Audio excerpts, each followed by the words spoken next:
త్వరలోనే ఉద్యోగుల సమస్యల పరిష్కారం. సీఎం జగన్ సానుకూలంగా స్పందించారు. ఏపీ ఎన్జీఓ అసోసియేషన్ రాష్ట్ర అధ్యక్షుడు బండి శ్రీనివాసరావు ప్రభుత్వ ఉద్యోగుల సమస్యలన్నీ త్వరలోనే పరిష్కారం అవుతాయని ఏపీ ఎన్జీఓ అసోసియేషన్ రాష్ట్ర అధ్యక్షుడు బండి శ్రీనివాసరావు అన్నారు. ఉద్యోగుల సమస్యల పరిష్కారంపై సీఎం జగన్మోహన్ రెడ్డి సానుకూలంగా స్పందించారని చెప్పారు.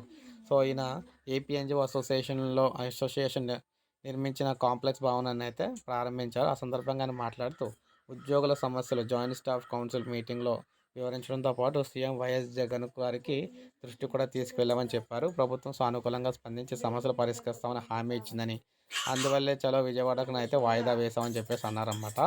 సో జీపీఎఫ్కి సంబంధించి జీపీఎస్కి సంబంధించి 70 కోట్లు, సిపిఎస్కి సంబంధించి 100 కోట్లు, మెడికల్ బిల్లుల కోసం 40 కోట్లు చెల్లించేందుకు ఏర్పాట్లు చేసిందన్నారు. మార్చి నెలాఖరుకు అన్ని పరిష్కారం అవుతాయని చెప్పారు. త్వరలోనే ఉద్యోగులకు పీఆర్సీ ప్రయోజనాలు కూడా అందించేందుకు వీలుగా కమిషన్ వేగంగా పనిచేస్తుందని కూడా చెప్పారు. సో ఇదనమాట ఈయన చెప్పింది. సో ఒక లైక్ చేయండి, సబ్స్క్రైబ్ చేసుకోకపోతే మన ఛానల్ సబ్స్క్రైబ్ చేసుకుని